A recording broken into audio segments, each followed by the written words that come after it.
Hey guys, what's going on? Jimmy the Alia, and welcome to the saddest day on Earth, aka the 22nd of October, the day the Supervive playtest ended, and there was no more Superviving. With that being said, with the playtest over and hopefully not having to wait too long with their website saying that an open beta will be coming shortly, that means there's a little wait of 2 months at most before I get to play the game again. I wanted to make a little list of things that I thought would make good additions / changes to the game before it goes into open beta. So without being said, with no particular order, is 10 things that I want to see added or changed in Supervive. One thing I would like to see changed at number 10 is the rank system. Most importantly, the deficit system. Most battle royales work in a sense where you already start at minus RP before you even get into game, with this one being no exception. You start at minus 10 in bronze, minus 20 in silver, minus 25 in gold and platinum, and minus 30 in diamond and masters. The reason I'm not a big fan of this system, I'm not a big fan of the jump from bronze to silver. There shouldn't be that much distinction between bronze and silver, in my opinion, and then I don't like the way it stalemates between gold and platinum. In my mind, if you just went up in 5, so you went bronze 10, silver 15, gold 20, and platinum 25, being diamond staying 30, and even if you wanted to, you could go 35 at Masters Plus, but I would recommend keeping it at 30 for Masters Plus still. It would mean that while you're climbing, you'd feel like the climb was forever getting harder. It was always, escalating in how better you had to be as a player. Because right now, you're telling me gold and platinum players have no different in distinction, which doesn't make any sense, because one is closer to diamond, one is closer to silver. So having a distinction between the two ranks, having one having to be playing better than the other to stay in that rank, just makes so much more sense to me. Instead of having this absolute jump from 10 to 20 and then stalemating at 25, you could just go the 5 route. Go 10, 15, 20, 25, 30, 30. That way you would have it so the climb is forever increasing. You feel like you always have to be playing better the higher rank you get. And also you don't feel as demotivated when you hit silver and it becomes much more of a harder climb. Like, the difficulty spike in climbing from bronze to silver was astronomical in the demo, and I'm kind of hoping that gets changed. But that's just my opinion. I would really like to know what you guys think of it. I'm not a Battle Royale connoisseur. I barely ever touch these things. So if this is how rank normally works, I'd really like to know about it, or if you think this is the system that works best, in general for these things. But overall, I just think going up in 5s would be better, but I'd like to hear you guys' opinions in the comments down below. Number 9, I'm going to say no more queues added, please. Right now, there are duos, squads, arenas, and then ranked for duos and squads. People were asking for trios, people were asking for arena to get ranked, and solo got added into the playtest for a day. Now, if you have that many queues all going at once, one of the modes is going to die. One of the modes is going to be an absolute nightmare to queue for, probably even 2 of them. And before you know it, the first few months into launch, arena ranked probably goes and solo probably bites the dust, or maybe even duos. You can't have too many options. It's just not how it works. If you have way too many queues going off at once, one of the 2 of the queues get affected by it, because there's only so many players going each and every way, and seeming you have multiple modes and ranked for those modes, you're gonna end up with a queue that is fragmented to shit. I'm just asking, literally at the beginning, just have duos, squads, ranked for those, arena by itself, and then if arena keeps its traction up and people keep playing it and you can see good numbers there, maybe add arena rank. Don't go for the trios, don't go for solo.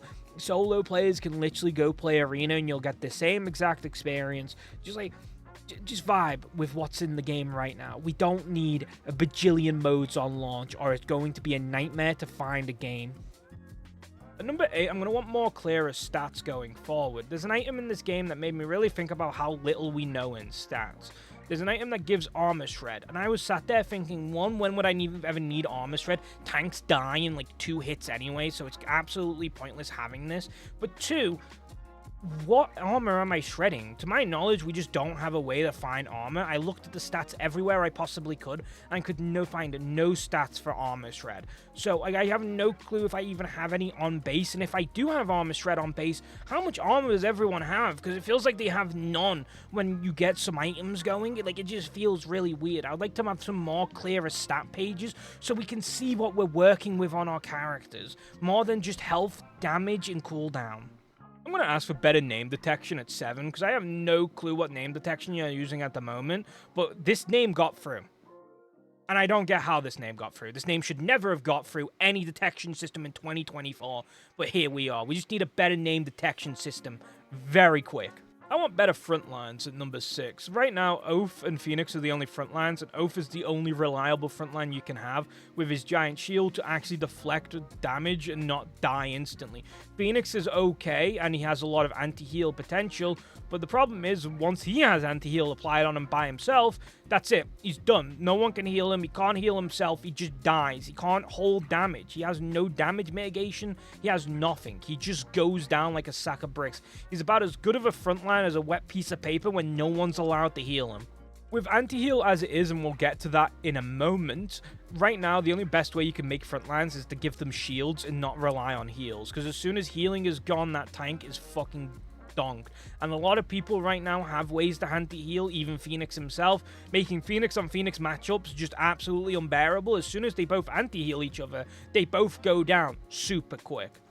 I want tanks in the future to have shields and mostly be like around that so they can actually survive a team fight and frontline for you. Most of the time, Phoenixes just can't do that, and Oaths can do that, but once their shield is gone, they are just about as useful as a wet piece of paper themselves. At number 5, I'm going to say recommending items better. This is just a very general pet peeve of mine, and also it is a bit of a problem. For example, Celeste is recommended to take 2 swords. So you take 2 swords in your starting build, and then you realize it's only going to recommend you 1 item, and you've got to figure out the rest. That's a problem that needs fixing, because general new players playing Celeste ain't going to have a clue what any of the fucking items do. So you're going to have to work out what the items do, what swords you want to pick, and what upgrade path you want to go for them. That's not a good sign. But on the other half, I would like a better recommendation system for when you go off the recommendations. For example, right now I play full damage Hudson, and I found 2 items that work, but they're never going to be recommended to you. Even if you go the hybrid, it's never going to be recommended to you. There is a sword right now that is really good on Hudson. It's the Omni Ramp sword that gives you a shield when you start overhealing. That is a good item. That is a very good item on Hudson. Even if you were to play hybrid instead of full tank, that should be being recommended to you. Even if you go off what they recommend you to build, as in tank, hybrid, or damage, they should also have recommendations for those other 2 picks that you have, so that you can kind of have an idea, like, we don't recommend you go this path, but if you're going this, these are the items we think would work best for your character, and then you could get a feel for it, and then go from there. That's my general gist. Also, you could just try and do a system like League of Legends, where it uses user info from the games they've been playing to give you the most streamlined build path and level up of abilities that the general player base is using, so new players can jump straight into what the current players are currently using. Revive Shrine Timers in squads mostly is at number 4. I'm saying squads because I've not really played duos enough to see how like impactful it is there. But in squads right now, as soon as you see that you've down, like 2 teammates are down and the other team's still kicking it, you're instantly running away, reviving your whole squad at a shrine, coming back to fight again just to see if you can win. And if you don't win again, you run away and use another revive shrine. It means knocking teammates down is just so nonchalant nothing burgers. There's no impact on knocking anyone down and eliminating them, because their team's just going to back off and revive shrine them as many times as they want. And that's just not a healthy way to play the game. There should be a time limit on like how often you can use these things, even if it was just as short as a 2-minute cooldown, just so that they can't fucking run straight back into combat with no downsides at all. I would be very much happy to see that, because right now, like I said, it just feels like we have no impact in the game. If you knock down 2 teammates, sure, they lose all the items they had and all their shields, but they can just be brought back and go farm that shit back up and just do it again, over and over again. There was a game where, no lie, I revived my teammates 6 times in a row, and I was like, this is ridiculous. I shouldn't be allowed to do this. This should never be something that you're allowed to do with just no repercussions at all. There should be a time limit to how many times you can use the shrine. More unique hunters. Now, I know what you're going to say. Actually, there's some cool characters here already. There are, but a lot of them boil down to the same thing. I want to see some cool shit. You know where I'm going with this. I want to see someone with a fucking giant rocket launcher. Like a cannon that just blows shit up. I want to see a summoner, goddammit, with turrets and robots and cool shit. I want to see some cool shit. Alright? I want to see some cool, interesting shit. We're in a MOBA, so they can get away with this. Turret characters are an essential part of MOBAs. At least every MOBA that I've ever played has a turret character, from League to Deadlock to Smite to Heroes of the Storm. They've all had at least one turret character, and I'm so down to see where we can go with that in this game. I'm very intrigued to see. Like an engineer with a cannon or something. Just some cool, unique hunters. Right now, the most cool, unique hunters there are Jhin and the Fire Sword guy, who are generally challenging to play and very unique. Everyone else feels samey in their playstyles, that I'm not that much interested in playing all of them. But I would like to see some more cool hunters, please. At number 2, we have boot selection. Just more boots. The boot selection seems very limited. Very, very small. There's only 3 to select from, and none of them have any impact in the game. There is the one that gives you mana regen, which is the most impactful. The one that kicks wisps away, which, like I said, knocking a teammate means nothing anyway. So, like, knocking a wisp miles away doesn't really normally advocate for anything. And being able to jump a block higher is just kind of pointless. I don't really get what it does. I always take those boots, but I'm not really sure how they actually fucking exist in this world. There are some, like, legendary unique boots, and I would like to see the unique items played around with a bit more, to be a bit more stronger and powerful than the normal items you can get. But as they stand right now, they're kind of, like, gimmicky. So, without much being said, I would just like more boot options to, like, empower my character and finish my build, rather than generic, like, things that just suit all characters, but also at the same time do nothing for the game. At number 1, I feel like this might be my most controversial take of the list.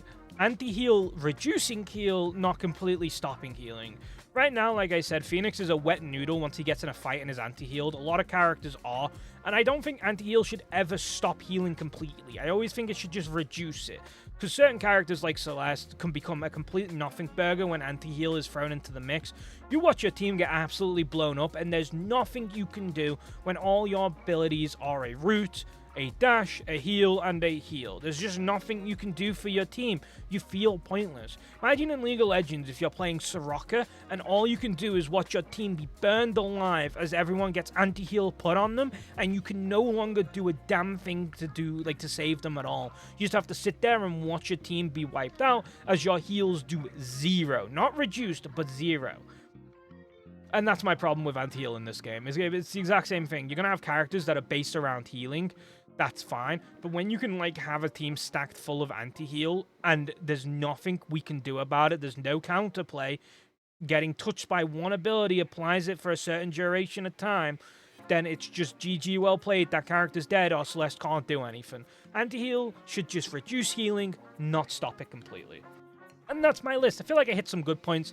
I feel like some points were generally just my personal opinions and takes, and other points might just be downright laughably bad. But that was my list. What do you guys think? Let me know in the comments down below if you guys would want any of these things to be changed as well, what you guys would want changing, and how you guys would want to see the game be in the future. Until next time, I will see you guys in the next one. Oh, before I go, when the game does release on Steam, I am going to do a giveaway for their Founders Pack, because it's going to be on Steam. I'm going to try and give 2 copies of the Founders Pack away. They're worth £45 each, so please stay tuned for that, and I'll see you guys in the next one. Peace!